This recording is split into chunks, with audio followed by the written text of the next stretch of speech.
एक गांव, एक कुआं और एक ऐसा श्राप जो किसी को भी नहीं बख्शता। आज हम एक ऐसी कहानी की पड़ते खोलने जा रहे हैं जिसमें डर है, बदला है और एक ऐसा सवाल जिसका जवाब शायद ही किसी के पास हो। तो चलिए इस कुएं की गहराई में उतर कर देखते हैं। कहानी की शुरुआत होती है एक नौजवान से। समय था लगभग आधी रात का और वो अपने घर की तरफ बढ़ रहा है। उसके चेहरे पर एक अजीब सा डर साफ दिखाई दे रहा था। कदम तेजी से चल रहे थे, लेकिन जैसे ही वो गांव के उस बदनाम कुएं के पास पहुंचा, उसका पूरा शरीर पसीने से तरबतर हो गया। वो बस वहां से पलक झपकते ही गायब हो जाना चाहता था। जानते हैं, पिछले 2 महीनों में उस कुएं के पास 5 मौतें हो चुकी थी। 5। आखिर उस कुएं में ऐसा क्या था जो लोगों की जान ले रहा था? यही सवाल इस पूरी कहानी के बिल्कुल केंद्र में है। तो कहानी के पहले हिस्से में हम उस डर को महसूस करेंगे जिसने पूरे गांव को अपनी चपेट में ले लिया था। हर रात एक नया खौफ लेकर आती थी, और उस खौफ का सेंटर था वो गांव का कुआं। वो नौजवान अपने मन ही मन प्रार्थना कर रहा था, हे प्रभु रक्षा करना, यहाँ से सही सलामत चले जाऊं।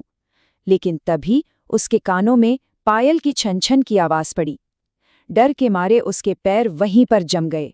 उसने हिम्मत करके जैसे ही पीछे मुड़कर देखा तो घूंघट ओढ़े एक औरत खड़ी थी, और इससे पहले कि वो कुछ समझ पाता, उस औरत ने एक ही झटके में उसकी गर्दन मरोड़ दी। अगली सुबह जब गांव वालों को लाश मिली तो सब कांप उठे।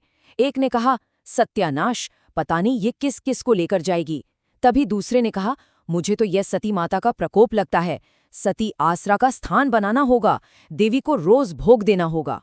और इसी डर के चलते गांव वालों ने कुएं पर सती आसरा का एक छोटा सा मंदिर बना दिया। सोचा कि शायद देवी को शांत किया जा सकेगा, पर यह कोशिश भी पूरी तरह नाकाम रही। मौत का वो खूनी सिलसिला थमा ही नहीं। अब कहानी में एक ऐसा मोड़ आता है जो सब कुछ बदल कर रख देगा। पता चलता है कि ये कोई देवी का प्रकोप नहीं था, बल्कि किसी के बदले की आग थी जिसने श्राप को जन्म दिया था।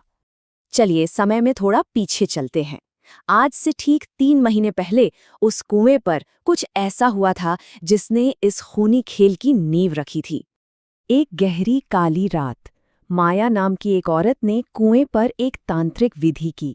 रात के 2:30 बजे उसने एक यज्ञकुंड जलाया, नर कंकाल की खोपड़ी में भरे खून से आहुति दी और एक मुर्गे की बलि चढ़ाकर कुएं में सोई एक आत्मा को जागृत किया और धीमी आवाज में मंत्र पढ़ने लगी।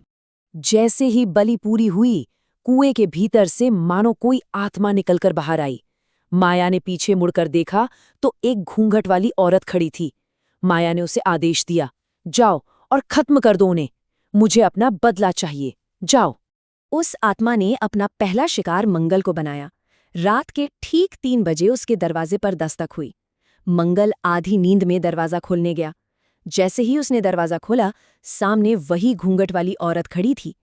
हवा के एक झोंके से उसका घूंघट हटा और उसका गला हुआ चेहरा देखते ही मंगल की चीख निकल गई। अगले ही पल उस आत्मा ने मंगल की गर्दन मरोड़ दी और उसके चेहरे को बुरी तरह से नोच डाला। माया को लगा था कि उसने सिर्फ अपने दोषियों को सजा देने के लिए उस आत्मा को बुलाया है, पर वो ये नहीं जानती थी कि जो आग उसने लगाई है वो जल्द ही पूरे गांव को जलाने वाली थी। आत्मा ने सिर्फ मंगल को ही नहीं मारा, उसने उसके भाई राजेश और फिर उनकी मां को भी उसी बेरहमी से मार डाला। राजेश बिलख बिलख कर रो रहा था, किसने मार डाला मेरे भाई को? लेकिन उसे क्या पता था कि अगला नंबर उसी का है। बदला अब एक अंधाधुंध श्राद्ध बन चुका था। एक रात माया ने अपनी आंखों से उस आत्मा को एक बेकसूर साइकिल वाले को मारते हुए देखा। तब उसे ये बात समझ आई कि बदले के लिए जिसे जगाया था वो अब एक बेकाबू शैतान बन चुकी है जो किसी को नहीं बख्श रही। लेकिन सवाल ये उठता है कि आखिर माया को इतना खतरनाक बदला लेने की जरूरत क्यों पड़ी? इस श्राप के पीछे की असल कहानी क्या थी? चलिए अब इस कहानी की सबसे गहरी और दुखद परत को खोलते हैं। इस पूरी कहानी की जड़ आज से 4 महीने पहले बोई गई थी, जब मंजू के साथ एक ऐसी घटना घटी जिसने इस पूरे गांव की किस्मत हमेशा हमेशा के लिए बदल दी। ये शब्द थे मंगल और राजेश के। उन्होंने ये अपनी विधवा भाभी मंजू से कहे थे। पति की मौत के बाद उनकी बुरी नज़र अपनी ही भाभी पर थी। अपनी इज्जत बचाने के लिए मंजू के पास कोई और रास्ता नहीं बचा था। उसने अपने देवरों से भागकर उसी गांव के कुएं में छलांग लगा दी और अपनी जान दे दी। और यही यही वो आत्मा थी जिसे उसकी बहन माया ने बदला लेने के लिए जगाया था। कहानी अब अपने अंतिम और सबसे दुखद मोड़ पर आ चुकी है। बदले का जो चक्र माया ने शुरू किया था, अब वो उसी की तरफ घूम चुका था। जब सब कुछ हाथ से निकलता दिखा तो माया वापस उसी कुएं पर गई। वो अपनी बहन की आत्मा से विनती करने लगी, तुम्हारा बदला पूरा हो गया है, अब शांत हो जाओ। तुम अपनी छोटी बहन को नहीं मार सकती। लेकिन शायद इस कहानी का सबसे भयानक नियम यही था। एक बार जब कोई आत्मा बदला लेने के लिए जागृत हो जाती है तो वो अपने पराये का भेद भूल जाती है। मंजू की आत्मा ने माया को नहीं पहचाना, उसने कोई दया नहीं दिखाई और अपनी ही बहन की गर्दन मरोड़ दी। जिस श्राप को माया ने जन्म दिया था वो खुद उसका आखिरी शिकार बन गई। इस घटना के बाद जो थोड़े बहुत लोग गांव में बचे थे वो भी डर के मारे गांव खाली कर गए। एक हंसता खेलता गांव पूरी तरह से वीरान हो गया।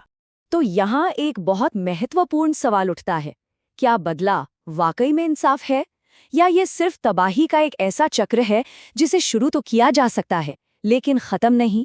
इस पर सोचिएगा जरूर।